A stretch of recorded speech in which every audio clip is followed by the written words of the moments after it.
Mwonzora pleads with Chamisa. Mwonzora recalled 3 MPs and 1 senator, all party leaders, following a Supreme Court ruling in March which made Khupe the acting MDC-T president, ordering her to convene an extraordinary Congress within 3 months under the party structures of 2014. However, the MDC Alliance's National Standing Committees resolved to snub all parliamentary activities in protest over the decision by Speaker of Parliament, Mudenda, and Senate President Mabel Chinomona, to obey Khupe's orders to recall Charlton Hwende, Prosper Mutseyami, Lillian Timveous, and Tabitha Khumalo. Members of the MDC-T 2014 structures met on Thursday at Mwonzora House and rubbished the Supreme Court ruling, accusing Khupe, Mwonzora, and party national chairman Mutseyami of acting arbitrarily. They invited the 3 to a meeting on June the 6th to clarify the party's next steps following the ruling. The meeting also accused Khupe, Mwonzora, and Conie of advancing SUPRISE interests. But reacting to the Thursday meeting, which looks set to turn the tables on his faction, Mwonzora pleaded with MPs not to disengage from Parliament during the COVID-19 crisis, describing such behaviour as reckless.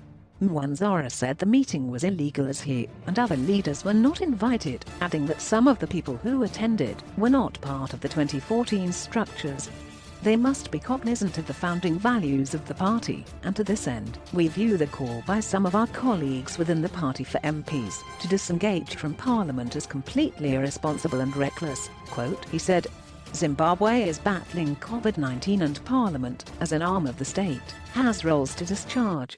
He said the MPs must be in the front in the distribution of COVID-19 resources and supervise key government departments and ministries. Mwonzora, who was flanked by Conie and Elias Mudzouri, said MPs who continue to defy the party would be recalled. He said the process of recalling would, however, be made on a case-by-case basis as some were being victimized and forced to support Chamisa. There has been speculation about further recalls of MPs. We should state here that we are not a vindictive leadership and we have no intention of victimizing anyone. However, we urge our MPs to recognize and discharge their obligations to their constituencies, in particular, and to the people of Zimbabwe, in general, Mwonzora said.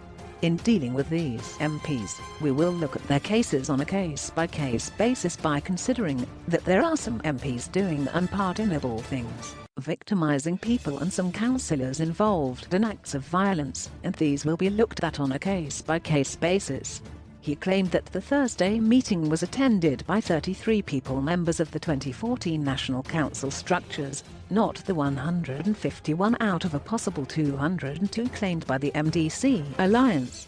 Mwonzora also said that the party congress, which had been set for July 31, could be moved to another date if the lockdown regulations remain in place. In view of the fact that holding the Congress may be affected by the COVID-19 regulations, we may see the date of the Congress being moved to another date. We will continue to work with health authorities to see how we can hold our Congress without offending the regulations. Yeah.